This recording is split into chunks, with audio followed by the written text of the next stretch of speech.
ठीक आहे. पवार साहेब त्यांचा स्वभाव, ते म्हणतील तेच ते ऐकतात, ते कुणाचं ऐकत नाही. मी तुम्हाला नेहमी सांगतो, राजकारणामध्ये कुणी कुणाचं कायमचं मित्र नसतं, कुणी कुणाचं कायमचं विरोधक नसतं. नाही नाही, एक वकिलांचा मेळावा नाही, एक वकिलांची बैठक आयोजित केलेली आहे. त्याच्यामध्ये मला वकील लोकांनी विनंती केली होती, ज्यावेळेस माझं इकडचं बारामती लोकसभा मतदारसंघाचं मतदान संपलं आणि मी उरळी कांचन वाघ वस्तीवर सभा घेतल्या, त्यावेळेस तिथं शेवटच्या सभेला वकील मंडळी आलेली होती. तर मी म्हटलं ठीक आहे, माझी केंदूरला सभा आहे आता, त्याच्या आधी मी तुमच्याकडे येतो, तुमच्याशी चर्चा विनिमय करतो, मग पुढं निघून जातो, म्हणून मी इकडं आलेलो आहे. आणि मी बहुतेकदा माझ्या भागात तरी वकील, डॉक्टर्स, मेडिको गिल्ड्स, आपले बार असोसिएशन अशा ह्या लोकांच्या मीटिंग घेत असतो. आम्ही आमच्या परीनं सांगायचं काम करतो का आमच्या महायुतीच्या उमेदवाराला मतदान करायचं, कारण त्यांच्याकडं येणाऱ्या लोकांचा खूप भरणा असतो. म्हणजे काही डॉक्टरांच्याकडे पेशंट लोक असतात, वकिलांच्याकडे त्यांचे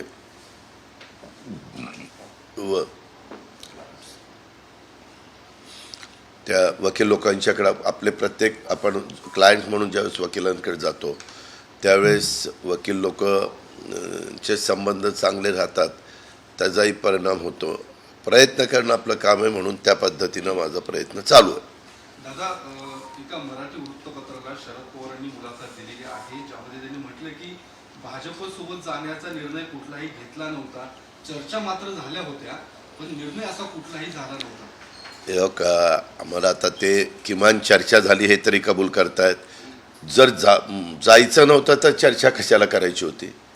जर तुम्हाला भाजपबरोबर जायचं नव्हतं तर दिल्लीला 6-6 मिटिंग का केल्या? त्याच्यामध्ये वरिष्ठांच्या बरोबर मिटिंग झाल्या, अशा कुणाशा खाली लोकांच्या बरोबर मिटिंग नाही झाल्या. आणि त्याच्यामध्ये आम्ही साक्षीदार आहे ना, मी साक्षीदार आहे, प्रफुल्ल पटेल साहेब साक्षीदार आहे, देवेंद्रजींना हे सगळं माहिती आहे, कारण त्या 5ची मिटिंगला देवेंद्रजी म्हणाल. मला तेच कशा करता तुम्ही विचारता? तुम्हाला हे सगळं माहिती आहे की या मिटिंग झालेल्या, तिथं जायचं ठरलेलं होतं. लास्टला साहेब पुन्हा मुंबईला आल्यानंतर ते बदललं, भाजपबरोबर नाही आता म्हणले शिवसेनेबरोबर जायचं. म्हणजे शिवसेना आणि भाजप एकत्रपणे गेले 35 वर्ष तर ते दोघं एकत्र काम करतायतच. त्यांची युती जगजाहीर आहे आणि देश पातळीवर पण त्यावेळेसच्या लोकांना माहीत होतं. म्हणजे वाजपेयी साहेब, तुमचे हर्ष अडवाणी साहेब, स्वर्गीय प्रमोद महाजन साहेब, अशा सगळ्यांना माहिती होतं. स्वर्गीय हिंदू हृदय सम्राट सरसेनापती बाळासाहेब ठाकरेजी, असं सगळं माहिती होतं. परत तेच सांगत बसायचं आणि पुन्हा म्हणायचं. आता मागे तुम्हाला आठवत असेल, तुम्हीच मीडियाचे सगळे सहकारी आहेत, काही दिवसापूर्वी मला त्याच्यातला एक जण काल भेटला. मोदी बागेमध्ये कुठल्या पक्षाच्या बरोबर जायचं याची चर्चा चाललेली होती. त्या दिवशी तुम्ही बातम्या पण लावलेल्या होत्या, आठवत आहे का? या निवडणुकीत लागली तेव्हा, आणि तिथंही चर्चा चालली होती, काहींचं मत काय, काहींचं मत काय. अर्थात तो त्यांचा अखत्यारीत प्रश्न आहे, त्यांचा पक्ष वेगळा आहे, त्यांचं चिन्ह वेगळं आहे, त्यांचा झेंडा वेगळा आहे, त्याच्यावर त्यांनी काय करावं हा त्यांचा. आणि आपल्याला सगळी पार्श्वभूमी माहिती आहे की 78पासून त्यांनी जे निर्णय घेत आले, 78ला, पुन्हा 80ला, पुन्हा 86ला, पुन्हा 90, असे वेगवेगळे निर्णय ते सातत्याने घेत आलेले आहेत. त्यांच्या तरुण वयात पण घेत आले आणि नंतरच्या काळात पण घेत आलेले आहेत. हे आपण सगळ्या महाराष्ट्राने बघितलेलं आहे. 4 जून नंतर ज्यावेळेस निकाल येतील त्यानंतर सर्व छोटे पक्ष इंडिया आघाडीतले काँग्रेसमध्ये विलीन होतील असं पवारसाहेब म्हणतात. तुम्ही कसं पाहता या विधानाकडे? तुमचा एक प्रादेशिक का साहेबांचे स्टेटमेंट मी पहिल्यापासून, मी फार जवळनं काम करणारा कार्यकर्ता आहे, फार जवळनं सगळ्या गोष्टी मी साहेबांच्या संबंधात मध्ये पाहिलेल्या आहेत. साहेबांना ज्यावेळेस असं काही करायचं असतं त्यावेळेस साहेब सांगतात की मी हे माझ्या पद्धतीनं मला जे वाटलं ते मी केलं, परंतु आता माझी भूमिका ही आहे. त्यांनी काय भूमिका घ्यावी आणि काय बोलावं, कधी कधी एक समरावस्था निर्माण करण्याच्या करता पण अशा प्रकारचे स्टेटमेंट येतात. त्यांचं स्टेटमेंट आल्यानंतर आता उद्धवजींचा पण त्यांनी उल्लेख केला.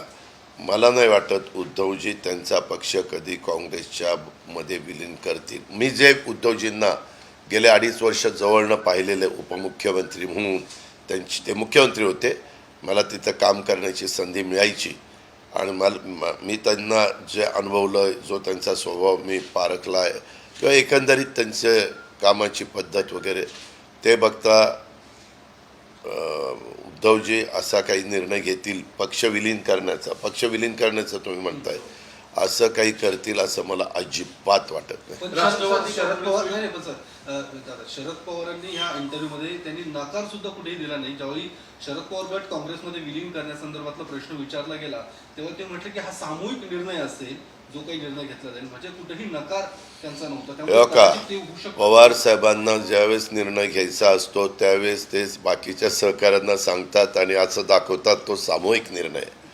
आणि बाकीच्या आता आम्ही जो निर्णय घेतला त्यावेळेस त्यांनी एकटे त्या गोष्टीला विरोध करत होते किंवा मधीच म्हणायचे ठीक आहे तुम्ही जावा, मी आता बाजूला होतो, मी आता रिटायर होतो, असं ते करायचे. ते त्यांना पाहिजे तेच करतात. फक्त दाखवताना हा सामूहिक निर्णय चर्चा केल्यासारखं त्या ठिकाणी दाखवतात, परंतु त्यांच्या मनामध्ये जे असतं तेच ठामपणे ते करतात.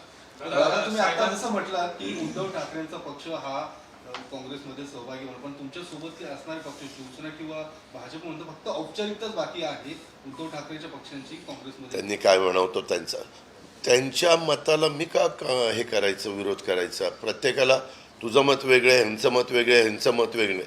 मला जे वाटतं ते मी बोललेलो आहे. हा असं बोलला त्याच्याबद्दल तुम्हाला काय वाटतं, मला काहीच वाटत नाही. बोलणारे बोलतात, तुम्ही त्याचं सगळ्यांचं म्हणणं ऐकून घ्यावं आणि त्याच्याबद्दलचा अर्थ बाहेर काढावा. दादा, काल एक महत्त्वाची डेव्हलप साहेबांनी 1 दिवसाची विश्रांती घेऊन पुन्हा दौरा सुरू केलेला आहे. काय वाटतं तुम्हाला एकंदरीत? कारण तुम्ही भाषणात पण तुमची भूमिका स्पष्ट केली की कोण त्यांना पुढे घेऊन जाते. आता काय वाटतं? ठीक आहे, पवार साहेब त्यांचा स्वभाव, ते म्हणतील तेच ते ऐकतात, ते कुणाचं ऐकत नाही. मागे देखील आम्ही सांगायचो की बाबा तुम्ही एखादी सभा घ्या, जे लीडर लोक करतात, बाळासाहेब ठाकरे एक प्रेस घेतात आणि संध्याकाळची सभा, अशा पद्धतीनं आम्ही बऱ्याचदा सांगितलं, पण ते कुणाचं ऐकत नाही. त्यांना पाहिजे ते करत असतात आणि तो त्यांचा स्वभाव आहे, तो बदलणं शक्य नाही.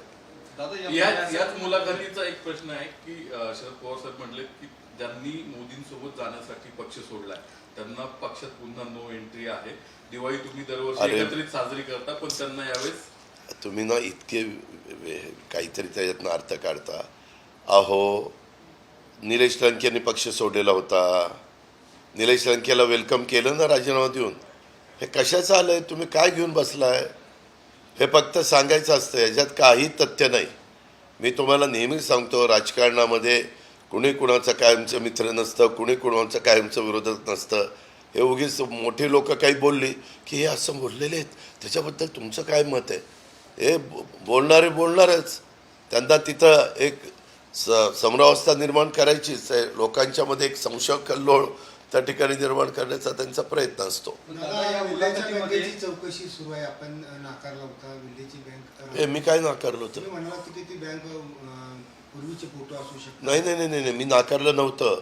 तिथं CCTV कॅमेरे प्रत्येक बँकेमध्ये आहेत, तर तिथंही CCTV कॅमेरे असण्याची दाट शक्यता आहे, कारण तालुक्याच्या ठिकाणची ती बँक आहे. त्याच्याबद्दल त्याची चौकशी करावी, पाहणी करावी. त्याच्यात दोन्ही अर्थ निघू शकतात.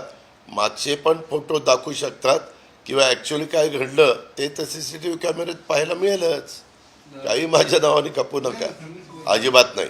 मी सांगितलेलं होतं की तिथं CCTV कॅमेरे असतील तर त्या 24 तासातले 48 तासातले CCTV कॅमेऱ्याचे फुटेज पाहावेत आणि त्याच्याबद्दल काय नक्की झालं आहे, कुणी केलं आहे, काय केलं आहे, ती माणसं दिसतात. जर केलेलं असेल तर कोण आहे त्याच्या मागचा सूत्रधार हेही कळेल, नसेल केलं तर त्याच्यातला अर्थ नाही. दादा, दुसऱ्या एका मुलाखतीमध्ये पवार साहेब असंही म्हणतं की पुलोच, तुम्ही जे सातत्याने म्हणता की पुलो ज्यावेळी शरद पवारांनी तो केलं होतं त्या पद्धतीची आत्ताची परिस्थिती तशी, मात्र शरद पवार ते नाकारतायत, कारण त्यावेळी भाजप नव्हता, जनसंघ होता आणि सगळ्या पक्षांनी आपले झेंडे बाजूला ठेवून एक सरकार स्थापन केलं होतं. जनता पक्ष होता त्यावेळेस जनता पक्षाचे 100च्या पेक्षा जास्त आमदार निवडून आलेले होते. जसं आता भाजपचे आलेले आहेत. साधारण बघा थोडेफार साम्य काय आहे. त्यावेळेस 41 आमदार घेऊन पवारसाहेब बाहेर पडले, जनता पक्षाने सपोर्ट केला, पुलोद अस्तित्वात आलं. आता 40-50 आमदार घेऊन एकनाथराव शिंदेंनी भूमिका घेतली आणि त्यांना भाजपाने सपोर्ट केला, एकनाथराव मुख्यमंत्री झाले. हे साधारण सेमच आहे ना.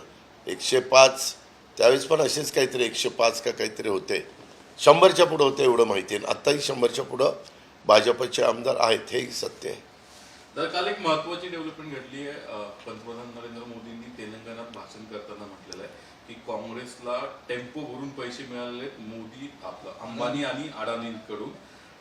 त्यामुळं राहुल गांधी आता काही दिवसांपासून त्यांच्यावर बोलत नाही. उद्धव ठाकरे म्हटले की तर त्यांची चौकशी करा. काँग्रेसनी मागणी केली ईडी किंवा सीबीआय चौकशी करा. उद्धव ठाकरेंनी मागणी केली की त्यांचे कॉन्ट्रॅक्ट रद्द का करत नाही. मला त्याच्याबद्दल काहीच माहीत नाही. तुम्ही आता फार पंतप्रधानांनी असं असं सांगितलं, फारच आम्हाला वरपर्यंत उठवतं. महाराष्ट्राच्या पुरतं बोला, मी महाराष्ट्रापुरतं उत्तर द्यायला बांधील आहे. त्याच्या संदर्भात मला इतकी इंचितही माहिती नाही, कारण मी पण काल सकाळपासून रात्री उशिरा 10 वाजेपर्यंत त्या ओतूरला माझी शेवटची सभा झाली. प्रचंड मोठी सभा झाली. अशा पद्धतीनं मी माझ्या कामात होतो. मी त्यावेळेस चॅनलचं काय चाललं आहे काय बातम्या आहेत ते पण पाहत नाही, कारण मला वेळच नसतो. दादा, अमित शहा महाराष्ट्राचं राजकारण चालवत आहेत असंही म्हणतात आणि ते महाराष्ट्राची जनता ही स्वीकारणार नाही असं शरद पवारांनी त्या अमित शहा साहेब महाराष्ट्राचं राजकारण चालवत आहे ते दादांत खोटं आहे. आम्ही आमचं पक्षाचं जी काही भूमिका आहे ते आम्ही एकत्र बसून त्या ठिकाणी घेतो. आम्ही काही कुणाच्या सांगून वांगून राजकारण करणारी माणसं नाही. दादा, जी काही मतदानाची टक्केवारी आहे ती कमी झाल्यामुळे आज विरोधी पक्षाचे सगळे नेते राष्ट्रपतींची भेट घेणार आहेत. शेवटच्या 1 तासामध्ये 10-12% मतदानाची टक्केवारी नेमकी कशी वाढते, ज्यामध्ये बारामती लोकसभा मतदारसंघाचाही त्यांनी उल्लेख केला की एवढी मतदानाची वाढते कशी काय. त्यांचे बूथला एजंट नव्हते. प्रत्येक पक्षाचे बूथला एजंट असतात. साधं सरळ गणित आहे. त्यांच्या हातात कॅमेरे असतात. तुमच्यासारख्यांचे पण कॅमेरे असतातच वॉच करायला, कुठं काय चाललंय कुठं काय चाललंय. त्याच्यामुळं माझ्या माहितीप्रमाणे मला जे थोडं बहुत ज्ञान आहे, इतरांच्या एवढं नाही आहे पण थोडं बहुत आहे, त्याच्यात 6 वाजायच्या आत जेवढे लोक लाईनमध्ये उभे असतात ते सगळं मतदान 5 ते 6. किती रे साधा प्रश्न विचारतात ते. काहीतरी फालतू कोणीतरी प्रश्न विचारणार आणि काहीतरी त्याला वेगळं स्वरूप देणार. तुम्हालाही माहिती आहे की 5 वाजून 5 मिनिटांनी तुम्ही तिथं गेला तर 6 वाजेपर्यंत जेवढी लोक लाईनीत असतात ती लाईन 100, 150, 200ची असली तरी 7-7:30 पर्यंत ते होतं. पण धरताना काय धरतात, 2.5 तासाचं मतदान धरत नाही, 5 ते 6च मतदान धरतात. आणि उन्हाची तीव्रता इतकी होती त्या दिवशी पण 40, 42, 43 टेम्परेचर होतं. थोडंसं ऊन कमी झाल्यानंतर लोकांना बरं वाटतं आणि ते मताला बाहेर पडतात. ऊन नसतं, असं सावली आलेली असते किंवा संध्याकाळ झालेली असते. चंद्रकांत दादा पाटलांनी एक विधान केलं होतं बारामतीत येऊन की शरद पवारांचा पराभव करणं हे त्यांचं उद्दिष्ट आहे. त्याचा काही परिणाम ते जे काही विधान केलेलं होतं त्या विधानात काही अर्थ नव्हता, काही तथ्य नव्हतं. नंतर आम्ही चंद्रकांत दादांना म्हणालो की दादा तुम्ही आपलं पुण्यामध्येच बघा काम, मी काय असेल ते बारामतीत आमचे कार्यकर्ते बघतील. त्यांनी ते बोलायला नको होतं, परंतु शेवटी ते का बोलून गेले आम्हाला माहिती नाही. पण नंतर त्यांनी अवाक्षर देखील काढलं नाही आणि ती निवडणुकीत पवारसाहेब उभेच नव्हते तर पवारसाहेबांचा पराभव करण्याचा प्रश्न येतो कुठं. साहेब उभे असतील तर ना. उभे कोण होते, सुनेत्रा पवारांचं, सुप्रिया सुळे. त्याच्यावर पराभव या दोघींच्यापैकी एकाचा होणार आहे ना. नाही बोलले ती चूक आहे, मान्य करतो ना. त्यांनी असं बोलायला नको होतं. जी व्यक्ती उभीच नाही त्यांना तुम्ही पराभूत करायचं म्हणता हे बरोबर नव्हतं. नाही मी ज्योतिष नाही रे बाबा, त्याच्यामध्ये सीट निवडून येईल एवढी मला खात्री आहे. दिवसापूर्वी वारजेमध्ये फायरिंग झालं, सातत्याने पुणे शहरामध्ये फायरिंगची घटना घडत आहेत. कायदा आणि सुव्यवस्थेचा प्रश्न निर्माण झाला. हे का आचारसंहितेच्या काळामध्ये आम्ही काही स्टेटमेंट केलं की ते लगेचच आम्हाला नोटीस लागते. हे सगळं काम आता दोन्ही CP पुणे आणि पिंपरी चिंचवड आणि रुरलला त्या ठिकाणी ग्रामीणला काय SP यांचं आहे. त्याकरता त्यांनी त्यांचा विचार केला पाहिजे, म्हणजे त्यांनी ते पाहिलं पाहिजे. कायदा सुव्यवस्था उत्तमपणे ठेवण्याचं काम हे पोलीस खात्याचं आहे.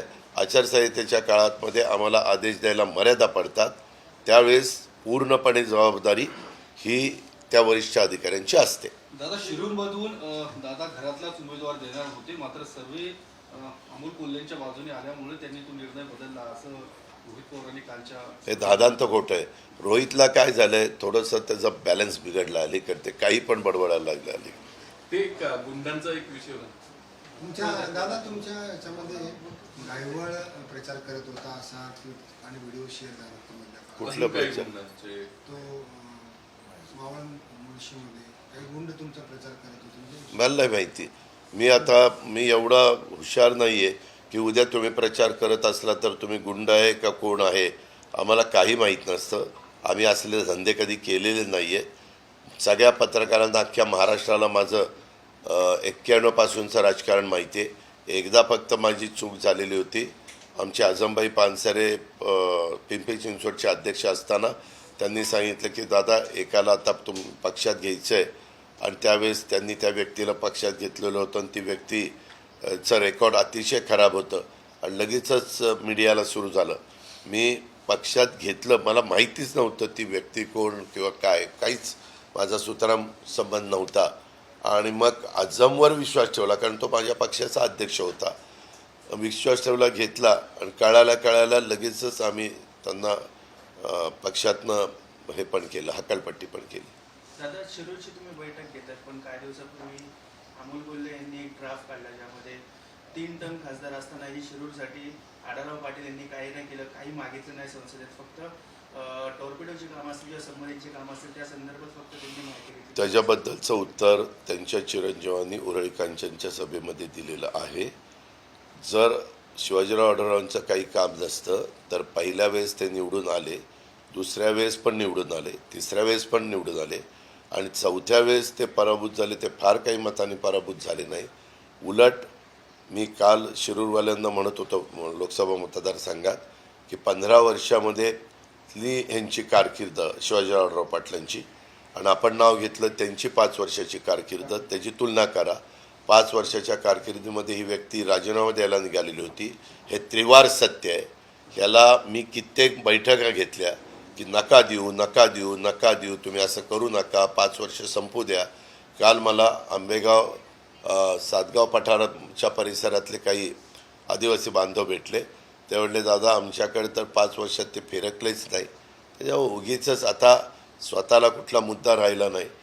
अरे काहीतरी आरोप करायचे, त्या आरोपाला तथ्य असेल तर तुम्ही तपासा, रेकॉर्ड काढा की शिवाजी आढळरावांनी 15 वर्षात कुठले प्रश्न विचारले, कुठलं काय केलं. पण एकंदरीत शिवाजीराव आढळराव पाटील कामाचा माणूस आहे आणि त्यांनी 5 वर्ष पराभूत झाले तरी संपर्क चांगला ठेवलेला होता. 5 वर्षात त्यांनी ह्या ना त्या प्रकारे एकनाथराव शिंदेंची मदत घेऊन, माझी मदत घेऊन, दिलीपरावांशी चांगले संबंध ठेवून विकास कामं करण्याचा प्रयत्न केलेला आहे. पराभूत होऊन देखील ह्याचा मी साक्षीदार आहे. त्यांनी DPCमध्ये देखील यंदा काहीतरी 40 कोटी किंवा त्याच्यापेक्षा जास्तीची कामं म्हणजे त्यांच्या भागातल्या लोकांना विकास कामाकरता तो निधी उपलब्ध करून दिला. दादा तुम्ही सुद्धा एका वृत्तपत्राला मुलाखत दिलेली आहे, ज्यामध्ये राज्यसभेच्या जागेसंदर्भातला एक मुद्दा तुम्ही उपस्थित केला की तुम्हाला एक राज्यसभेची जागा मिळालेली आहे. ती जागा नेमकी पार्थ पवार त्या जागेवरती त्यांची वर्णी लागणार का काय? आम्हाला जागा मिळालेली आहे सातारच्या संदर्भात. सातारची जागा आम्ही सेटिंगची सोडली म्हणून. सातारच्या जागा सोडल्यानंतर सातारचीच व्यक्ती, सातारा जिल्ह्यातलीच आम्ही तिथं राज्यसभेला देणार आहे. काही आपली हरकत. दादा आता राजकारण 4 तारखेनंतर वेगळ्या पद्धतीचं दिसेल की कुणाची सत्ता येईल किंवा काय. त्यानंतर तुम्ही पवार साहेबांना भेटायला जाणार का? कारण की राजकारणाचे ठिकाण राजकारण, कारण की साहेबांची हे बघता असं काय चित्र पाहायला मिळेल का महाराष्ट्राला? मी आत्ता त्याबद्दल काही बोलू शकत नाही. मला त्याबद्दल लगेच काही सांगता येत नाही. मी त्या वेळेसचे निर्णय त्या वेळेस घेत असतो. 4 तारखेच्या नंतर आपण काय निर्णय घ्यायचा ते 9 तारखेला अजित पवार ठरवत नाही. Ajit Pawar on the spot त्यावेळेसचे निर्णय त्यावेळेस ठरवत असतो. भाषण करताना पण मी कुठलं वाचून भाषण करत नाही. एखादा कुठला पॅरा असेल, काही ऑर्डर काढलेली असेल तर माझ्या मनात जे येतं, माझ्या सद्विवेक बुद्धीला स्मरून जे मला वाटतं बोलावचं ते मी बोलत असतो आणि पुढे जात असतो. ठीक आहे, थँक्यू दादा. देश विदेशातील प्रत्येक घडामोडींचे लाईव्ह अपडेट मिळवण्यासाठी आता साम टीव्हीच्या सर्व सोशल मीडिया प्लॅटफॉर्मला लाईक, फॉलो आणि सबस्क्राईब करा. तसंच सर्व नोटिफिकेशनसाठी बेल आयकॉन प्रेस करायला विसरू नका.